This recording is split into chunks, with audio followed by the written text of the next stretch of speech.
One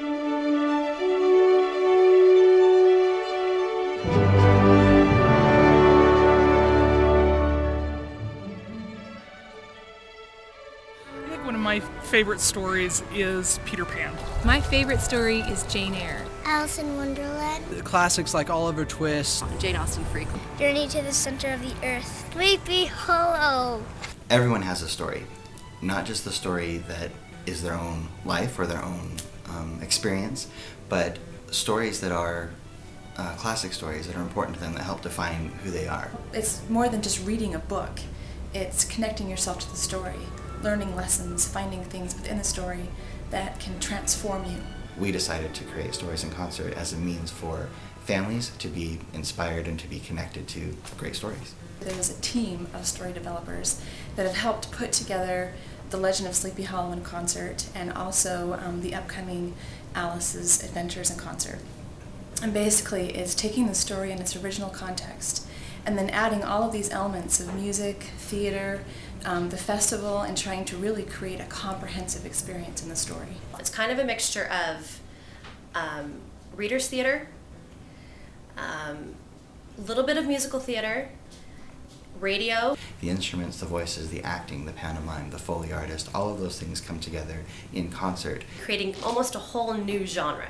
I love the fact that we've got a choir on the stage. It's like a Greek chorus, and they're telling us what to think and how to feel because of the way they're responding to some of the narration and because of the way they're interacting with some of the characters. And then combining that with the music that was just dead on capturing the feel.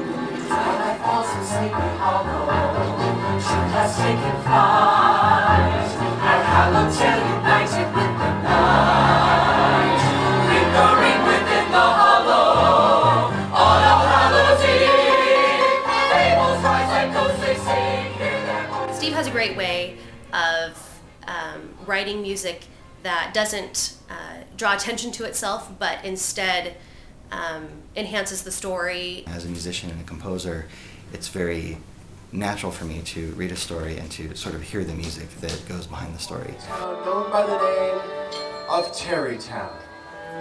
This name was given in former days by the good housewives of Sterling County.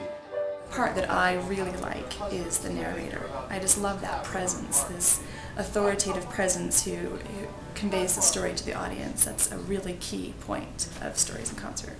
The other thing that I think is cool is that a lot of people talk about that Foley artist. Ichabod's taking his nightly walk home, and he's a very superstitious guy, and so he's easily spooked.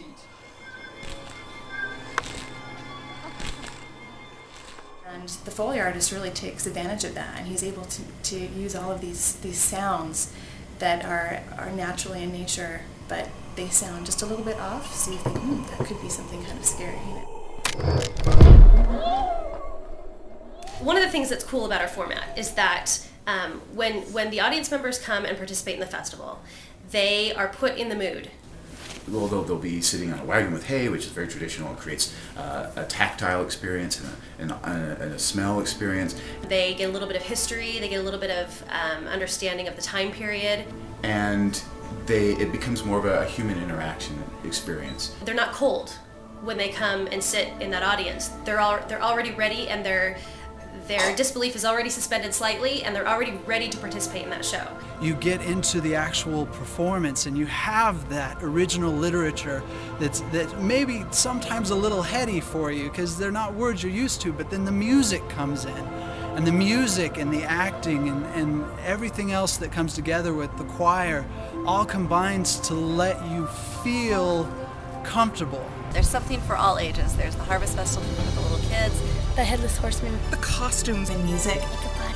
The story. Just being outside in the cool air Oh, and the please, you scenery. like the pie. Oh, I did like the pie too. Cool thing about Stories in Concert is it brings families together for an entertaining experience, a festival, lots of fun things, and they secretly are learning. I learned that when you're selfish and greedy like Ichabod, you'll be left alone, you won't have any friends. It was really scary, but I learned that they were brave. If we don't do things for others, we would just be alone and we'll be scared off. Don't be really greedy, because it makes you feel really not really good inside. We like to sing the songs and practice and pretend I'm actually in the play. I went home from the show and looked up the story and reread the story.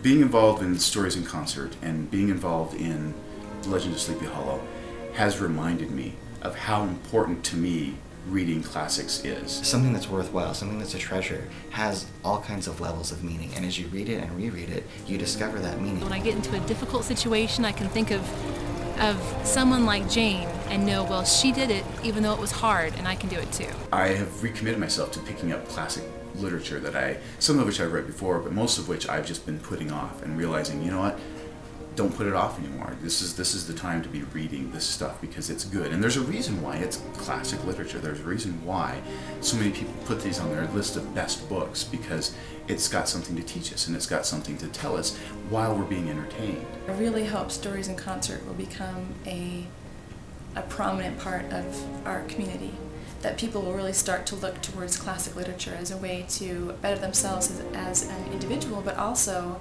uniting their families, bringing their families together, sharing classic stories as families.